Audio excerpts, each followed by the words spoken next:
Happy Friday and welcome to the Just Baseball Show.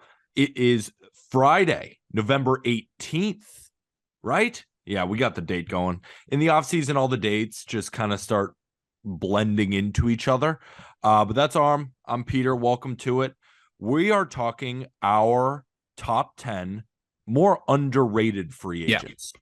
So Justin Bieber, he paid $1.3 million for a Bored Ape NFT. And if you have been paying attention to the crypto market, it's now worth roughly $69,000. The question is,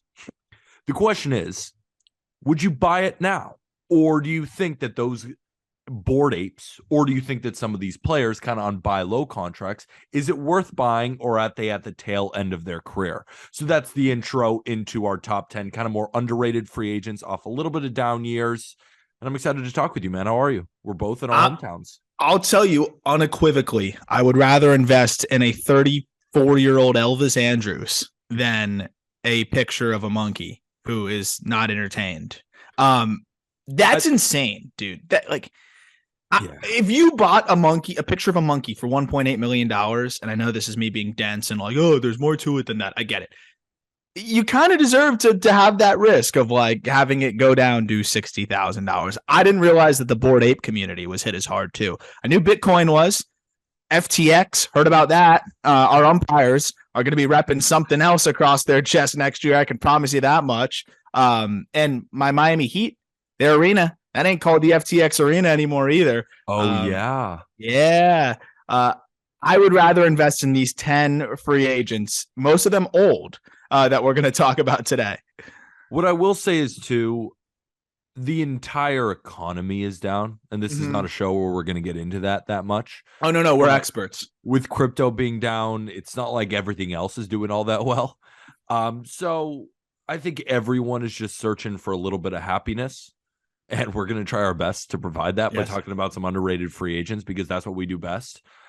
So I got 5, you got 5, but I also want to shout out on justbaseball.com. We have our top 50 free agents. 20 wasn't enough. We decided to do 50. So you can find that on justbaseball.com. And a lot of the guys that we're about to talk about are on that list. And without further ado, without talking about subjects that we don't know, let's just get straight into it. Yeah, real quick too, before we get into it, the link to that article is in the description of the pod.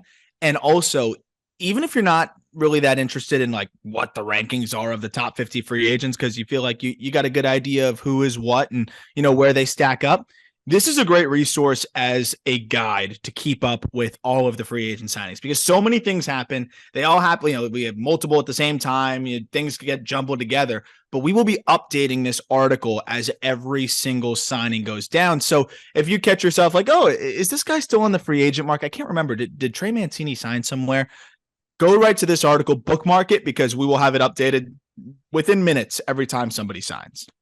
No brainer. Why don't we start with you? Go number 1. And remember, these aren't particularly in order. These are just the 5 that you brought. I have 5 that I brought. And it's funny, when we were collaborating at the beginning, we had 3 of the same guys. So we're going to be on the same page. So we found other guys, but we're pretty on the same page here. Yeah, so I'll start with the guy that was probably both of our firsts, and maybe not the deepest dive of underrated free agents, but when I look at like MLB Trade Rumors rankings, who they do a phenomenal job on top 50 every year. I've been reading that since I was 12 years old in middle school. You know, if you look at every other outlet that's ranked free agents, I've been shocked at how low Michael Brantley is. And I know you were, that was probably one of the first guys that came to your mind. You had him on your list as well.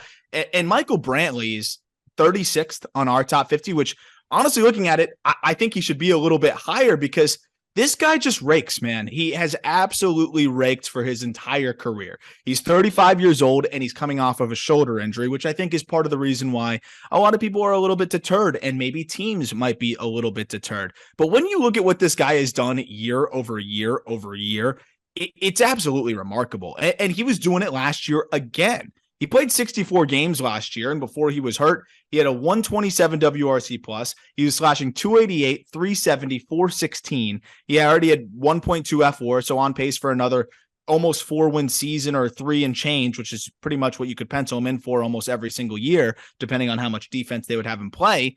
He's probably going to be more of a DH. He can play outfield, and be fine out there if you really need him to.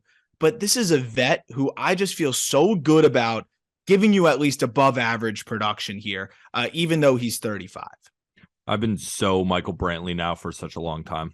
Like, especially I wanted the Yankees to get him a ton. I just think that he fits into a lineup for so many different ways, right? He can give you the contact, but it's not like he's so old and decrepit that he's not going to get you double-digit home runs. He's a leader. He's been there. I've been a big fan of Michael Brantley now for a while. And while he might not get a 5-year deal, I still think that a 2 to 3 year deal, maybe how much money do you think he'd get on more like a 2-year deal, 3 years? So this is the crazy thing, man, is MLB Trade Rumors are usually pretty on it. They're really good with the arbitration projections as well. And they had him pegged at 1 year, 15 million. And I would give him 2 years, 25 to 30 million in 2 seconds. Easily. I would give him 3. I wouldn't be afraid of it. You wouldn't be afraid of a age 38 season? I mean, but with him, like, are his skills going to decrease that much, right? I think it goes from half and half of outfield DH to full-time DH. Yeah. And I agree, though. Like, this is not a guy who's really put much of his value into power, right? I mean, he has not needed to hit home runs to be productive. He doesn't strike out. Actually, that the most amazing thing last year, before he went down with the injury, is that he was actually walking at the highest clip of his career, 11% walk rate, which, normally he's just been a bat to ball guy, usually, is aggressive early in the count, attacks a fastball and picks up a lot of hits. He was patient. 370 on base percentage would have been one of the best clips of his career if, he played the entire year. So I think he's setting himself up pretty well to age pretty gracefully. I think most teams are very deterred from going into a contract with a guy off an injury for 3 years. But even if you give him 2 years for $25 million or a little bit more than that, I'd find it hard to believe that you don't get value from somebody like that. And with the universal DH now, I would expect almost every team to at least call and see what's up, because like you said, he's a leader and has all the intangibles as well. Yeah, I guess the reason why I went to 3 years, which is aggressive, but I just think that what he's good at will age very nicely. Very well. And on the same side of the Houston Astros, another free agent who I always liked, especially, as coming from a Yankee fan, I've seen this guy play plenty of times with the Boston Red Sox, and that's Christian Vazquez. And Vazquez was kind of seen as a backup to Martin Maldonado, or at least that's what the Astros played him as. But I think that Christian Vazquez is still one of the 15 best catchers in Major League Baseball. Yeah. So especially, I mean, he is a little bit older. That's the thing, at 32 years old. But even if he doesn't hit, he's going to give you above average defense. He was still last year one of the best defenders at the position. He rated very highly in framing, still high in his pop time. And he finished the season with a 714 OPS while hitting 274. But I don't think that tells the full story, because he had a 760 OPS hitting 282 before he came over to the Houston Astros, where he only put up a 586 OPS. And in turn, that gave him a 99 WRC plus on the season.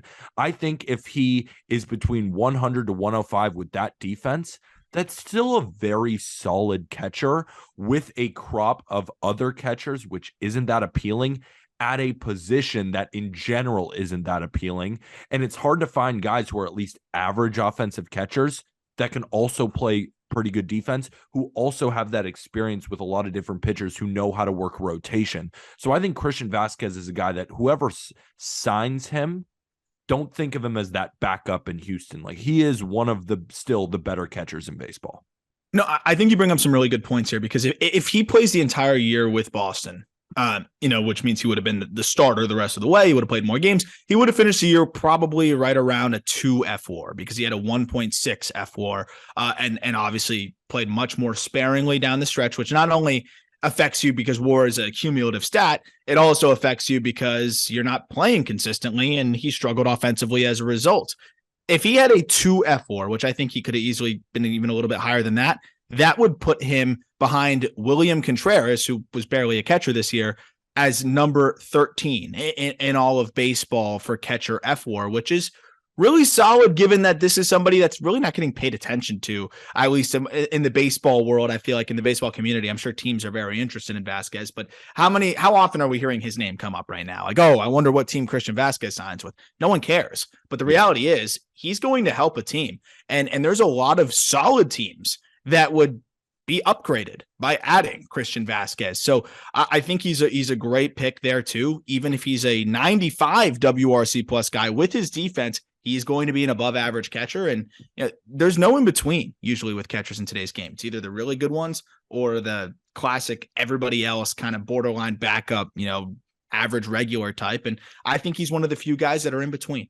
And the thing that you can point to Vasquez's game that is declining with his age is his power. You see the slugging percentage go down. You see the overall home runs go down. You see some of the extra base hits come down. But if he can still put that bat on the ball and at least give me a 270 batting average, still get on base at a decent clip, I don't need him to hit for power if the defense is still there. Especially for catching. He's a very good, like I said, very good receiver of the ball, has a very strong arm. And if he can hit a little bit, that's better than half the catchers in Major League Baseball. Yeah. And nobody is talking about him being an option for a team where the only reason he was a backup is because was he probably better than Martin Maldonado, but the Astros prefer Maldonado instead with their rotation. Yeah, and of course, I mean, like, if it ain't broke, don't fix it, right? Exactly. And they were doing great with Maldonado. That's probably what Click wanted Vasquez. He was like, we think Vasquez is better than Maldonado. And Dusty's like, well, we see his effect on Framber, on Christian Javier, on Justin Verlander, on Luis Garcia, all of these guys. So we want to stick with Maldonado. And that was probably maybe a little bit of a clash there. Absolutely. I'm sure that was one of the many clashes that they ended up having. And I mean, it worked for them. But of course, if you're going to take it over the course of an entire season, Vasquez is obviously the more well-rounded catcher. Move on to the next guy? Move on to the next guy. What if I told you Elvis Andrus was almost a 2020 guy last year? Like, imagine if I told you that before the season started. Like, yo, yeah, Peter, I think Elvis Andrus is going to go 2020 this year. You'd be like, okay. It doesn't really make any sense to me. This was a guy who I just didn't see coming at all. No. And look, this guy was an all-star, and that was in 2012 and 2010. Right. And he's been an okay regular, through the years since then. I think the best season we've seen from him was in 2017, where he had an 808 OPS. And of course, has the defensive speed and those things that come together. And some of those things were slowing down a little bit. And then all of a sudden, he just kind of kicks it into another gear. He gets out of Texas, 2021 in Oakland. It was like, okay, they're just kind of mailing it in at this point. But then he comes back last year and looked a lot better. And then they trade him from Oakland to Chicago. And if you know very well, Peter, and when we look at the betting side of things, over-unders, whatever it is, it's hard to hit in Oakland, right? Great place to bet the under, especially like power-wise. It's a place where power goes to die. 673 OPS and 106 games in Oakland. But even then, he was doing well there. His 8 home runs at that point was on pace to be a lot better than he normally was. Gets shipped over to Chicago, where in 43 games, he hits 9 home runs, has a 773 OPS. So he sees a 100-point OPS bump when he gets out of Oakland. He finishes the year with a 105 WRC plus, a 3.5 FWAR, and he hits 17 home runs and swipes 18 bags. I don't know what he fits into. Like, a good team is not starting Elvis Andrus at shortstop. Like that's obviously the case. But we're seeing a lot of teams just have that extra infielder that can play, that if somebody gets hurt, can plug in. And like, look at what Ha-Sung Kim ended up having to be for the Padres. Like, I think Elvis Andrus can do something kind of similar. Is he going to be as elite of a defender? Probably not, but I think he can give you a little bit more with the stick at times. And I mean, 3.5 FWAR at 33 years old, and to have the home runs, the speed, to play solid defense overall as well, too. Another vet. That's a guy that I'll happily pick up on a 1-year deal. I think much better option than Jose Iglesias, who we saw get picked up and ended up being a decent option for the Rockies. Like, this is a solid fill-in guy or a solid utility type for you that can fill in if you really need to and make you feel like you're not losing too much. Yeah, the only thing I'll add is I just think you were underrating his defense a little bit. 84th percentile, now it's above average. Like, he's he's a pretty well-rounded player. When you say 3.5 F4, a lot of that had to do with the defense. Like, the guy can still pick it. And the most important part is he doesn't have this raggedy ass arm playing shortstop, and he's just aging and decrepit, as I've used before. Like, he can still pick it. He is still a valuable defender who can give you a lot of output in a lot of different areas, I guess, like whether it be speed, whether it be batting average, whether it be a couple of bombs. Like, he's a pretty well-rounded player at this point. And moving on to my next player, I think a decently well-rounded pitcher now that tends to kind of get thrown under the rug because he resembles, a vanilla ice cream cone that kind of looks like it's melting. I already know who you're going to talk about. Yeah, it's Jameson Taillon. Jameson Taillon at this point in his career, I think, has somewhat dispelled the injury narrative because, coming in 2016 with the Pirates, this guy had a really, really bright future. He was the second overall pick by the Pirates out of high school. Like, this guy was supposed to be an incredible pitcher. And then he starts out his career, and then injuries just get the best of him. But in 2018, he went 14-10. He had 3.20 ERA and 191 innings. Very solid season over 32 starts. 2019 gets banged up, misses all of 2020, then comes back with the Yankees, throws 29 starts. Then the year after with the Yankees again, 32 starts. So this is back-to-back years of throwing at least 25 starts for Jameson Taillon. And at 30 years old, if he's now proving that he can stay healthy, he's a mid to high threes ERA, who will throw a lot of strikes and can eat innings for you. I still think he has some pretty good off-speed pitches. I like in Jameson Taillon's mix now that he started using that slider a little bit more with the Yankees, and it was an effective out pitch, and the curveball even performed much better than it did last year. Now, he doesn't have electric stuff, but I think he made a tangible change with what type of pitches he throws, and it worked. And if he can stay healthy, I mean, how much worse is he than Chris Bassett, right? I think that's kind of what I'm thinking here. Like, is he that much worse than a guy who's making everybody's top 15? And, is he that much worse than Bassett, I guess, is my question. I think that's a fair point. I don't think he's that far off from Chris Bassett. Right. And, we look at what he showed flashes of last year too, which was when he was on. I mean, he was on, right. We had that no hitter deep into one outing. He went 8 innings twice. He went 7 innings, at least 6 or 7 times. You talk about the innings. Urias. More than Julio Urias. So is he better than him? I don't know. Of course. Yeah. But, there's such a value to these innings eaters and these guys that you can kind of pencil in for high 3s, low 4s ERA at worst. And was consistency of just staying on the field a problem? Absolutely. But as you mentioned, look at the last 2 years. He's now made 61 starts over the last 2 seasons. You look at his career numbers, a 3.84 ERA in 143 starts. At this point, I think you can look at a Jameson Taillon and say, this is kind of what we can expect. But what's interesting is you look at the free agent market or the rankings and kind of where he's pegged, and it doesn't seem reflective of that. Again, we'll see how the teams actually value it when the contracts come out, but and when he finally inks a deal. But I think what we'll end up seeing is that a lot of teams will be in on Jameson Taillon because this is what my list is about, especially my list. I've found almost the guys who nobody's talking about. They are not very exciting. They're aging a little bit, but they're still good players that we forget about. It's the aging component, right? It's like anytime it's a guy that's getting into his 30s, a lot of times, unless they're really going off like Aaron Judge, there's no one wants to talk about him as much. And I feel like this is a classic guy that we're just not getting nearly enough conversation about that could make a big difference for a team. He was one of the best pitchers on the Yankees. Point blank. I mean, he was. I mean, there was Nestor, there was Cole, there was Severino in spots, and it was Taillon. Yeah. It was Jameson Taillon who started in the playoffs. Remember? Everyone thought he sucked, but he pitched okay. This is a 3 on a lot of mediocre teams. Yeah. And he's probably a 4 on some good teams. Yeah, I'd say he's a solid valuable. 4. He's a And at solid 30 4 years on. old, where there's a lot of 33, 34, those kind of age guys, like this is one of the better pitchers and nobody gives a shit about him. Yeah, it's almost like he hides right in the middle, right? Yeah. If he was a little worse and had blow up starts, I think people would know him a little bit more, would talk about him a little bit more. And if he was a little bit better, I think he'd kind of be in that Bassett attention range. But the numbers are closer than I think a lot of people would like to admit.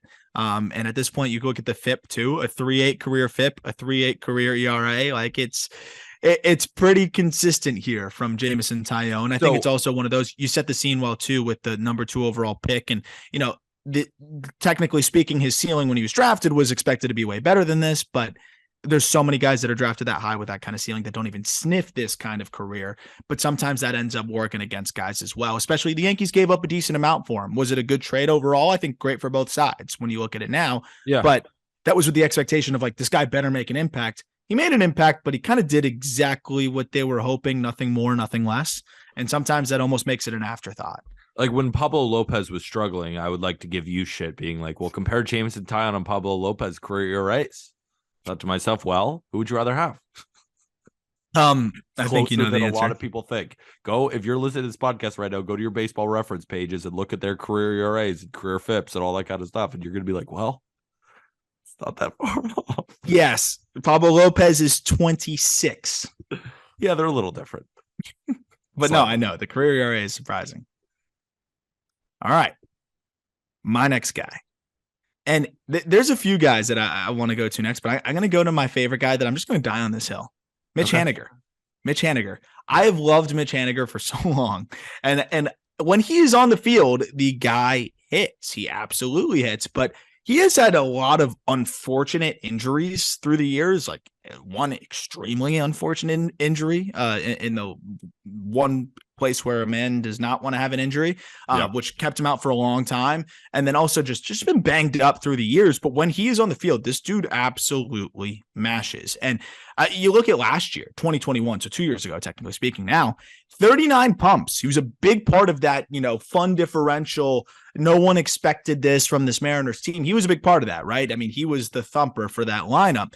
He had a 121 WRC plus that season. This year, banged up, only plays 57 games, was on pace for another 30 home run season, though, had 11 homers, had a 113 WRC plus. You look at the career, a 122 WRC plus in 564 games. Probably more limited to that DH, corner outfield, split it down the middle kind of, role for you now.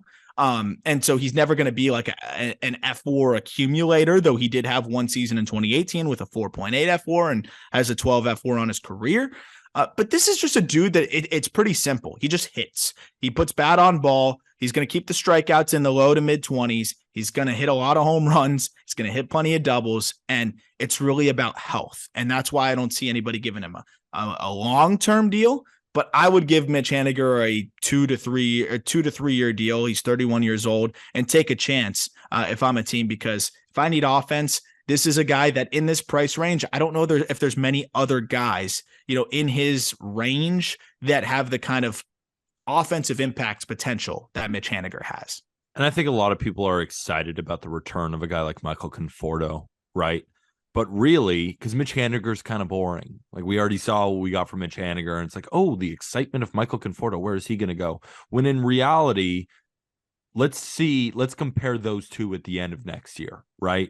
Let's see who's actually the better player, because Mitch Haniger, yes, he was banged up and he only played 57 games, so he only had 11 home runs. But he still has 50 home runs in the last 2 seasons while being banged up.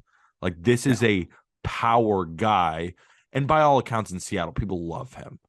Like you want to put this guy in your locker room wherever he can play right field, DH, doesn't really matter. Just get his bat in the lineup. And I think any team would be happy to see Mitch Haniger in the middle of their lineup and not the end of their lineup. Like the fifth hitter. This guy can hit. This guy can hit, and he'd make almost any lineup better. And the crazy thing about it too is you talk about the 50 home runs. That's in his last 200 and believe it would be 214 games. If I do the math in my head quick enough, like that's impressive stuff. And they were throwing him in center in 2019. So again, like when you look at F4 getting knocked around a little bit, they were expecting him to do a little bit more in left and center and whatever. If you put this guy at DH, preserves his health, I think the contract will age much better and he'll be able to just focus on mashing. He could be right back in that 35 home run range next season. And for what he's probably going to sign for, which I think is going to be in that 10, 15, maybe a little bit more $1 million range. I don't think it's going to be more than 15. That's a great deal. That's a great deal. Talk about boring. Ross Stripling is pretty boring, but he's good. I don't know if you were unaware of some of these Blue Jays guys. All the talk was about Alek Manoah and Kevin Gausman and how terrible Jose Barrios and Yusei Kikuchi were. But nobody really noticed what Ross Stripling at 31, 32 years old was doing. Kind of a little bit of a resurgence here. Yeah. He had a 3.01 ERA in 24 starts over 134 innings last year for the Toronto Blue Jays. He didn't walk anybody, 98th percentile in walk rate, and his stuff looked pretty damn good. 93rd percentile in chase rate. He had great location last year. So on the fastball up in the zone, tunneling off with the slider, but he started throwing his changeup a lot more, and he could throw that pitch wherever he wanted to. Like his four-seam changeup and sliders is 3 most used pitch. Remember, he sprinkles in a curveball and a sinker, but he doesn't throw either of those pitches more than 10% of the time. All 3 of his most used pitches, the batting average against those was under 240. He gets plenty of ground balls, a lot more than he did in 2021, and nobody gives a shit about Ross Stripling. No. Ross Stripling clearly found something, and I think he could be worth a 2 to 3 year deal and be very solid in a rotation, kind of like Tyler Anderson. Like people just forget because they're not sexy. They're just middling stuff. It doesn't pop off the page on your Excel spreadsheet with the stuff plus. It doesn't shoot out at you. But these guys get outs, and they figured something out, especially with the changeup. Like that's a pitch that Tyler Anderson started using a lot more. Just changed his grip on it, just changed the way he throws it. That's kind of what Stripling did. And these guys find something in their later years and end up being very solid pitchers down the line. And I think any team that signs Ross Stripling will be pleasantly surprised to find we have a middle of the rotation guy who's pretty good. Yeah, I mean, like if Ross Stripling's your 4, you're in pretty good shape, I think, because here's Stripling what was the Blue Jays 3. He was the 3. Unfortunately, I think for a good team he's your 4, which again is Blue Jays were a good team. Yeah. Yes. But the fact that he was there 3 was part of the problem of why they weren't a great team, I feel like. But like this is a dude who can anchor the back end of your rotation at this point. Like I am sold on what you just laid out from last year. And what I think it took is, kind of realizing, hey, none of my pitches are plus, like you said, but using them effectively. Obviously the command just reached another level, but he mixes everything up and sequences so well. 33% fastball usage, 27% changeup, 22% slider, 10% cutter or curveball, and then he goes to the sinker about 8% of the time. So he can go at you so many different ways, and that really is how he's able to get a ton of weak contacts, keep guys off balance, and get outs. And you look at the more predictive stats like FIP or xERA. Those point towards that season being pretty sustainable, at least to some degree. If he's a 3.5 to 3.6 or 3.7 ERA guy next year, again, I think the market that or lack thereof that we're seeing for Ross Stripling is going to make him somewhat of a steal, unless, there's a lot more teams interested in him than we think. But it just seems like with everything that he put together last year, this would be a no-brainer for a team that's looking for a safe rotation option. How much better is Chris Bassitt than him? That was my barometer for these guys, because Bassitt's going to be a 4 or 5 year deal guy, and he's older than Ross Stripling. Is he that much better? Yes, because he's done it longer. Yeah, which is fine. Right. Like you look at Bassitt's last 3 seasons. In 2020, like 11 starts, 2.29, then 2021, 3.15 and 27 starts, and then in 2022 a 3.42 ERA. He's like a notch above him, but the price He's gonna- differential is going to That's be what I'm gonna say. gargantuan. And Bassett's older, so he's gonna get paid way more, and he's older. Yeah. No, I mean, look, if I could get, if it was Bassett for 20 something million a year, or, you know, one of these guys that you just mentioned, like Stripling, for half that, I'd take a long look at the ladder and reinvest some of that other money elsewhere. That's what I'm saying here. And this isn't taking anything away from Bassett either. I like Bassett. I'm just He's trying gonna be to a great find addition to the guys team. who nobody gives a shit about because they're not sexy, and Russ Stripling throws 92 miles an hour and nobody cares.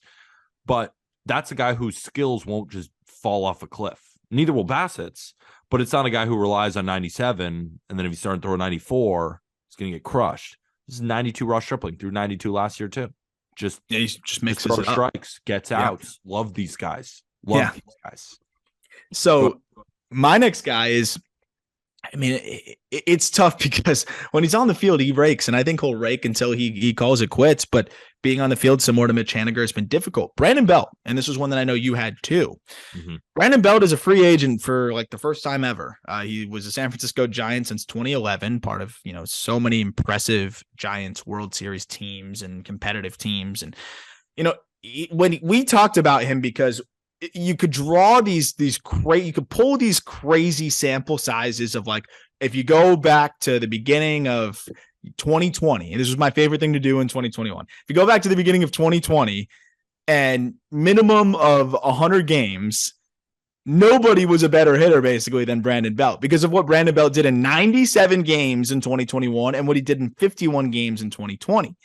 This past season at 34 years old, he was banged up and struggled, still put up a 96 WRC plus. It wasn't like he was a total disaster, but what he did in 2021, had he not broken a finger trying to bunt, God forbid bunting, 29 home runs in 97 games is absolutely absurd. He hit 274, 378, 597. That's a 157 WRC plus, and then a 171 WRC plus in the 51 games in 2020.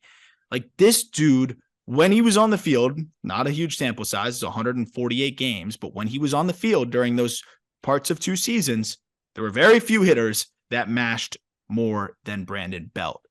Last year was a lost year. You figure you put him at DH exclusively. Like, would you be shocked if he's a 130 WRC plus guy again next year? Not even a little bit. I love Brandon Belt. Like, the dude rakes, and he just goes to the ballpark and rakes. I've always loved his swing. I always thought he was one of the most underrated players in baseball. And now he's going to be a free agent. No one gives a shit about him, and he's going to sign to a team, and he's going to be awesome. And everyone's going to be like, oh yeah, Brandon Belt's like, no shit. He's really good, and he's been really good. And the only thing that's been the problem with him is staying on the field. That's it. And that's some of the problem with some of these guys. But like, when he plays, he's going to give you very solid production. Like, I would if the Yankees didn't sign Rizzo, like, I would love Brandon Belt. That's not a bad backup. And he played 63 games. 63 of his 74 games were at first base last year. So, yeah. And the injury that he dealt with was a knee issue. And he underwent knee surgery in September. And he said he feels great. And this was a quote from him via Sports Bay Area, which he goes, quote, "I know I have a lot left in me, and that's what I want to show everybody," end quote. I believe him. He's 34. He's not 38.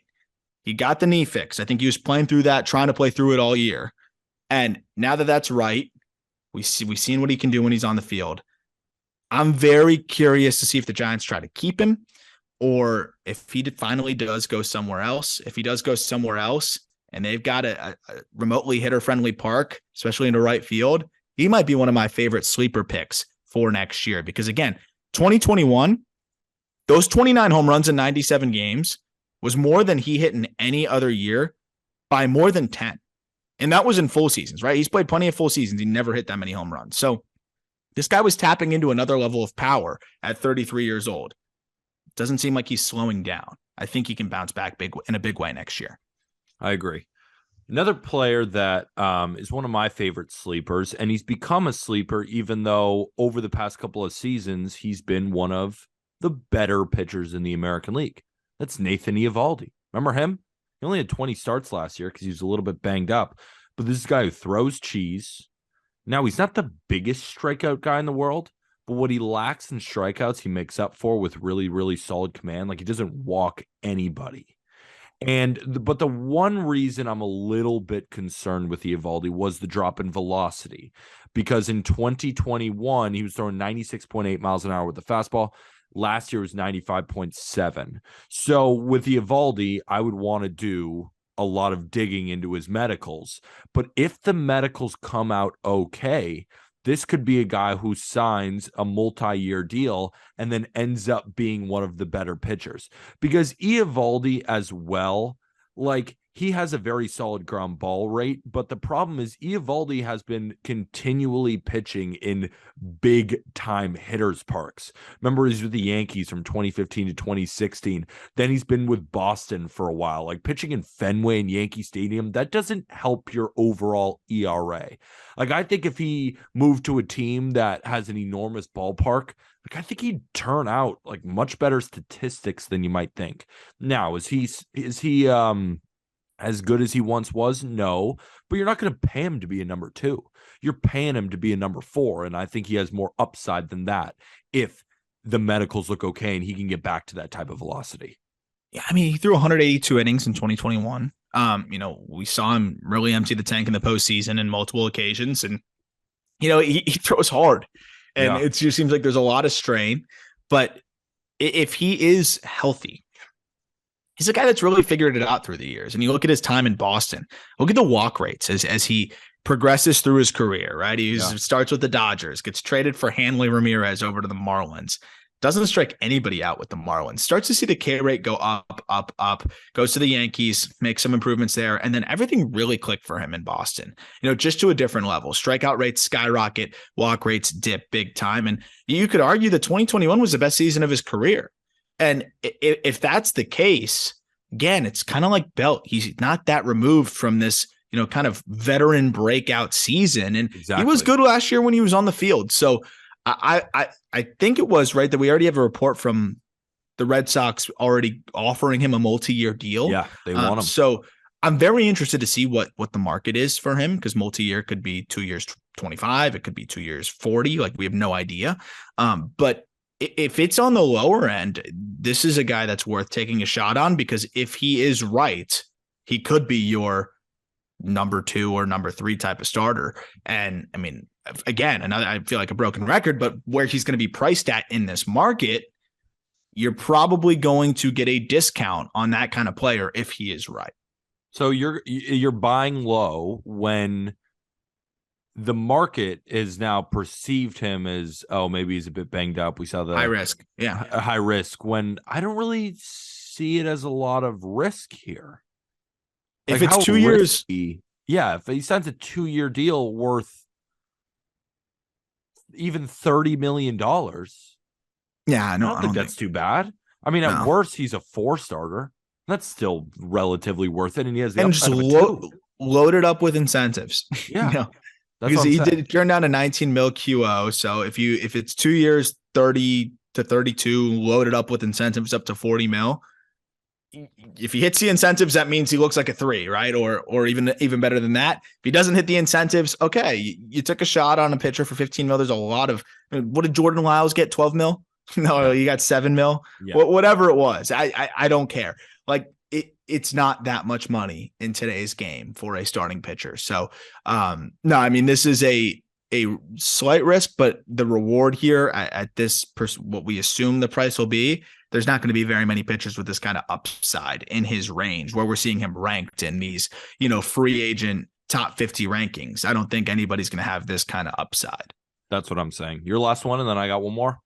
Yeah, here's a real deep cut. If you didn't think any of these guys were too underrated, Drew Rachinski. If you never heard of him, that's because he's been pitching in the KBO for the last 4 years, but he's ready to come back stateside. He came up with the Miami Marlins, ironically. I think he played college ball at Ohio State, but was more of that reliever type in the big leagues, had flashes of success, and then went over to the KBO and got better and better and better in the KBO. And I did some digging into the data and the numbers and just kind of figured himself out there, because he finally was able to just get out there and throw, right? When he was trying to stay in the big leagues, it was trying to survive as a reliever, and you're just kind of in fight or flight mode. He goes out to the KBO and it's one of the best pitchers out there, consistently one of the best pitchers out there, and just compiling innings. Last year, he threw 193 and 2/3 innings, pitched to a 2.97 ERA, albeit the KBO is not the most challenging competition.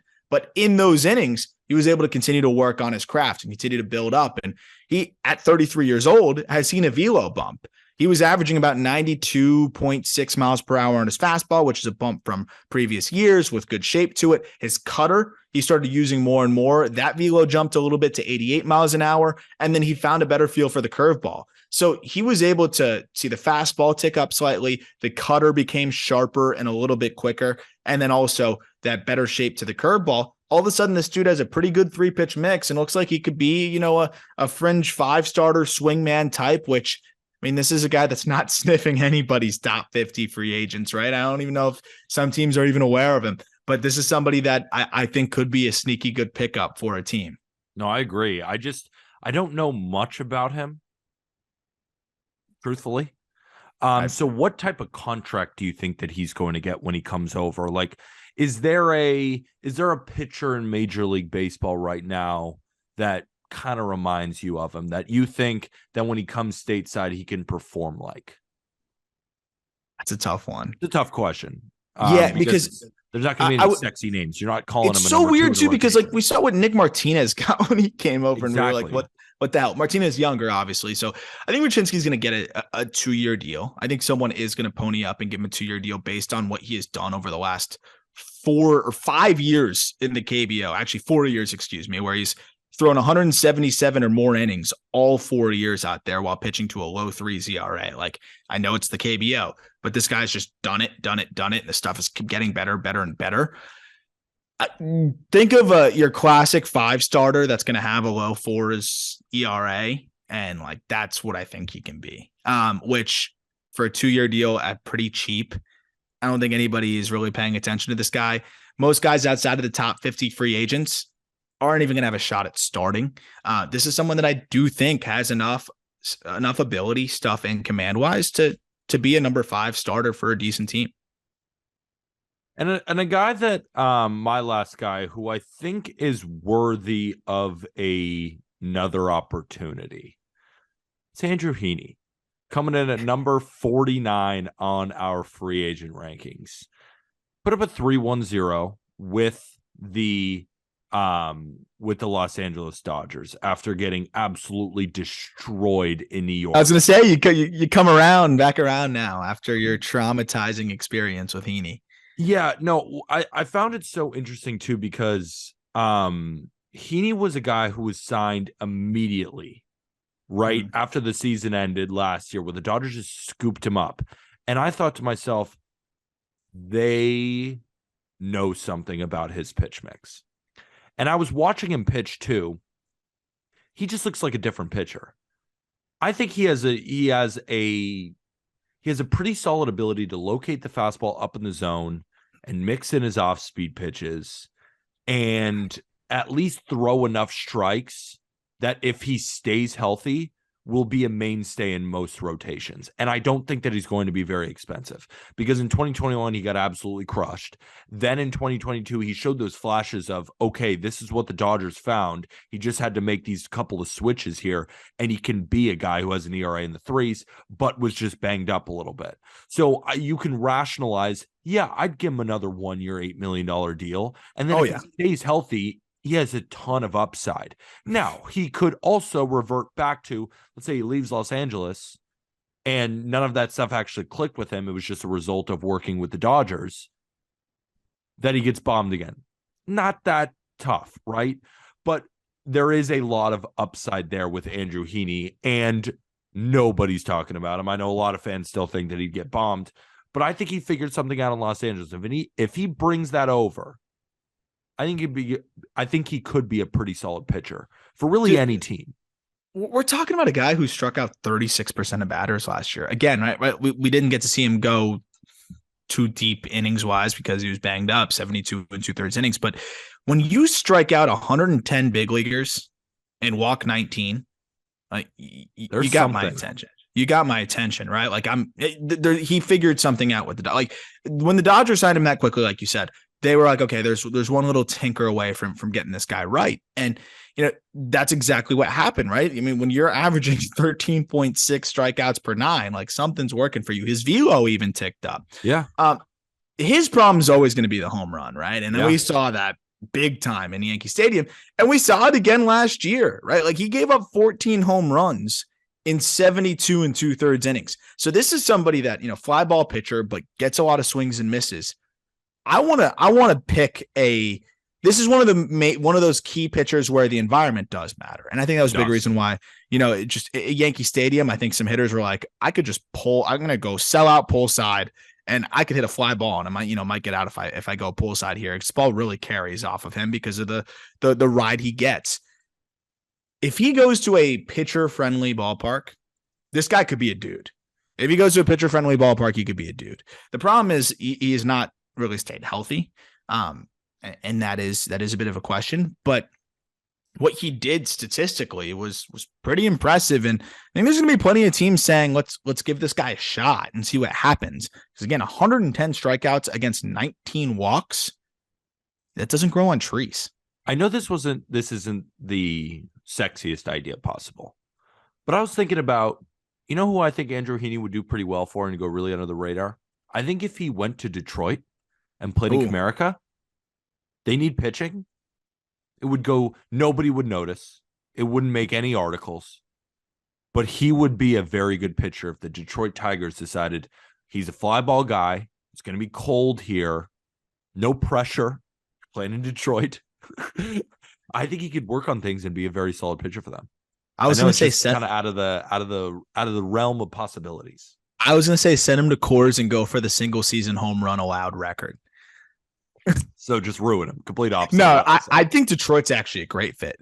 They already forced themselves to try to be good for the duration of this Javi Baez contract, right? And I don't think they're going to spend big on pitchers. This is a perfect upside kind of addition. And if your team stinks again, if he's shoving, trade him. I'm saying and replenish the system. I think that's a great option. I also think Baltimore. Yeah. Baltimore, we know how hard that place is to hit home runs, especially now since they decided to make left field the polo grounds, but just in left. Like this is another spot where kind of, on the same thought process that you just laid out here. It's like, I think the Orioles are a little bit different, but they might not be all set to compete next year. I think they're going to be pretty close. If it doesn't work out for them team-wise, flip them. But they need pitching. This is low cost. And he could end up being a big time piece in both of those rotations that are very desperate for any kind of established starting pitching. Well, that'll do it for this episode of the Just Baseball Show. We missed Jack. What did he say he was doing? He's calling college. I didn't even understand what he said. When he says the arena that he's calling a game, am I supposed to fucking know what that is? No. What do you say? I'm in Muncie. Yeah, MUNC, is that the city he was in? He says Midwest cities and college basketball terms that we're supposed to know. So the two coast guys. Yeah. So the East Coast and the West Coast guy. Quote, I've got hoops in Muncie tonight, so could do after 10 p.m. Eastern. In Muncie, Indiana, I'm assuming. Muncie. Well, that'll do it for this Muncie, episode. Yeah, Muncie, Indiana. It's 31 degrees out there while you and I are in California and Florida right now. Muncie, Indiana. Missed you. I think that's from Parks and Rec. That's how I know. What? Is it Muncie, Indiana from Parks and Rec? Is it? It's from some show. It was he really we were expected to know that. Whatever. That kid's so weird. All right. Hopefully everybody has a good weekend. Remember, go check out onjustbaseball.com. We now have our top 50 free agents, tons of write-ups, and tons more content. I also have my 25 predictions that might make your head spin a little bit. Arm's got plenty of stuff going on justbaseball.com as well. Sunday football picks. By the time you're listening to this, they should be out later in the day on Friday. Arm's got stuff coming out on the call up. And of course, follow us at all of our social medias. And we will also have new merch coming out soon. New hats. Arm's wearing the Just Baseball hoodie. Look at that new logo. Kind of fire, ladies and gentlemen. Make sure you order yourself some. And we'll see you back on Monday. Arm and Jack will be back on. I apologize for missing the Thursday episode. I was traveling, but I'm back, and we needed to do some underrated free agents because, we ranked all the top guys. We were like, yeah, talking about Aaron Judge is great, but who are going to be the difference makers, right? Andrew fucking Heaney in Baltimore or Detroit. And with that, thank you, everybody.